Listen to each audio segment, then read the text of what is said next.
According to the original and only story in the Bible relating to Ishmael's ancestry, Hagar was the mother of Ishmael and the servant of Sarah. Her name, as the mother of the most illustrious forefather of the Arabs, Ishmael, is conspicuously and surprisingly absent from the Quran. What are the facts? You are of course correct in saying that the name of Hagar is never mentioned in the Quran. But this should not be a surprise to anyone who has studied it or listened to our series. After all, the following extremely important names are also absent from the all-knowing Quran: Mecca, Medina, Jerusalem, Sarah, the wife of Abraham, and Eve, the mother of humanity. As we have amply and repeatedly shown, the Quran is a tossed salad of plagiarized, plundered, pirated, and perverted precepts, thoughts, concepts, and ideas from the Bible, New Testament, pagan Arabian religion, and Zoroastrian Persian religion, their fetishes, their traditions, and their scriptures. Muhammad in his Quran conveniently and mendaciously Islamized all of them, pretending they are novel and newly created concepts and revelations. We all know, based entirely on the evidence at hand, that these are pure fabrications and lies. In the whole biography of Muhammad, Sirat Rasulullah by Ibn Ishaq, the name of Hagar, the mother of Ishmael, is not mentioned at all also.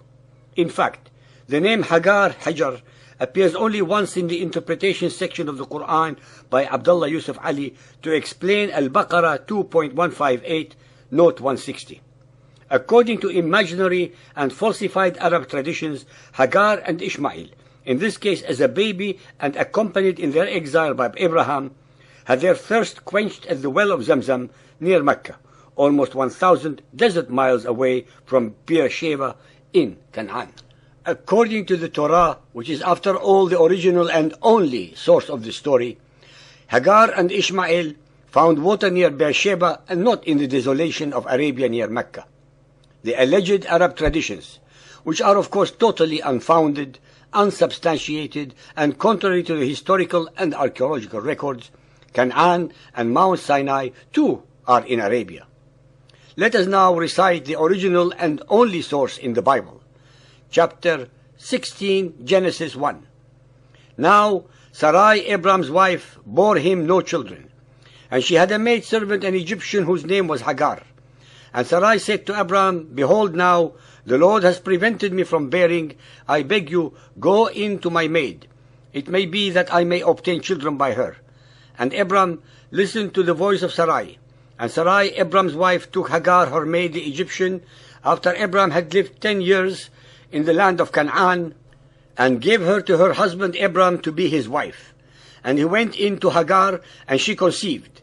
And when she saw that she had conceived, her mistress was despised in her eyes. Abram said to Sarai, Behold, your maid is in your hand. Do to her as it pleases you. And when Sarai dealt harshly with her, she, Hagar, fled from her face. And the angel of the Lord found her by a fountain of water in the wilderness, by the fountain in the way to Shur. And he said, Hagar, Sarai's maid, where did you come from? And where will you go? And she said, I flee from the face of my mistress Sarai. And the angel of the Lord said to her, Return to your mistress and submit yourself under her hands.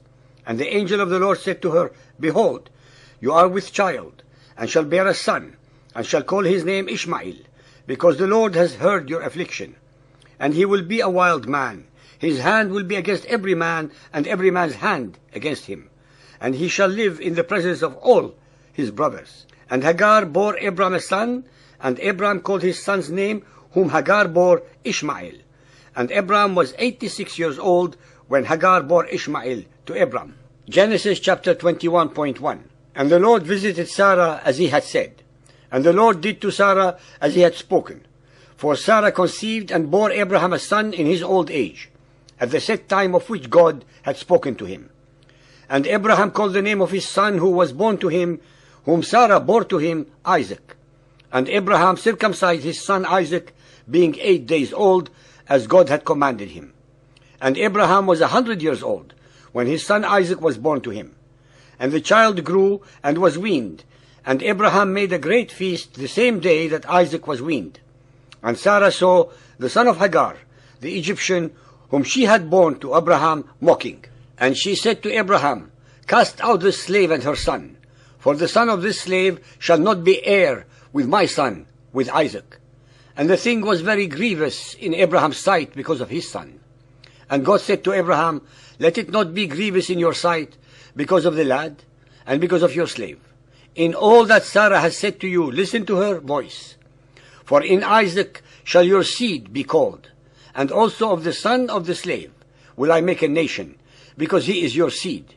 And Abraham rose up early in the morning, and took bread and a bottle of water, and gave it to Hagar, putting it on her shoulder and the child, and sent her away.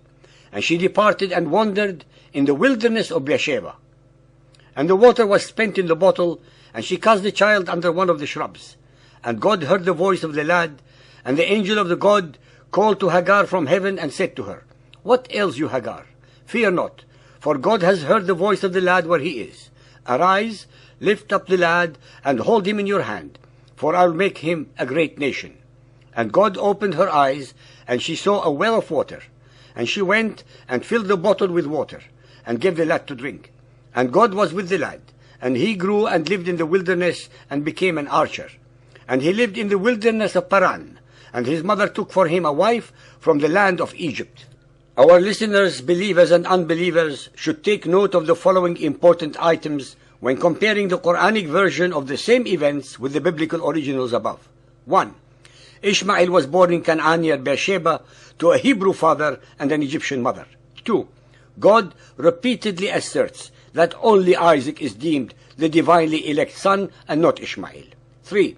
Only the seed of Isaac was to inherit the blessing of the promised land. 4. Ishmael was a teenager of over 14 years of age when he and his mother were sent away from Abraham's tribe, and not the baby that the Quran asserts he was. 5. Ishmael and his mother Hagar resided thereafter in the wilderness of Paran, in southern Canaan, and never in the Arabian Peninsula near the Kaaba or Mecca. 6. Neither the Kaaba nor Mecca nor Allah are ever mentioned in the Bible. It stands to reason that if the God of the pagan Arabs, Allah, was the same as the God of Israel, he would have at the very least mentioned their name somewhere in his Torah. 7. Abraham never visited the Kaaba nor Mecca in the biblical narrative. 8. Abraham, Ishmael, and Isaac had no knowledge of a God called Allah. 9. Abraham, Hagar, and the baby Ishmael never went to the Kaaba or to Mecca according to the original and only biblical story. 10. Since the Torah was asserted by the Quran itself as revealed directly to Moses Kalimullah by Allah and is considered divine, it beggars logic and intellect to believe that Allah, if he were the God of Israel, would have revealed two contradictory versions of the same events. 11. If Ishmael were elect of Allah instead of Isaac, why were all the prophets of the Bible from the seed of Isaac and none from Ishmael's seed? In conclusion, it is self-evident as usual that the Quranic stories are unfounded, untrue, inauthentic, and total lies, and no follower of Muhammad in the world can, based on all the knowledge that it is available to everyone, disprove our accusations or statements.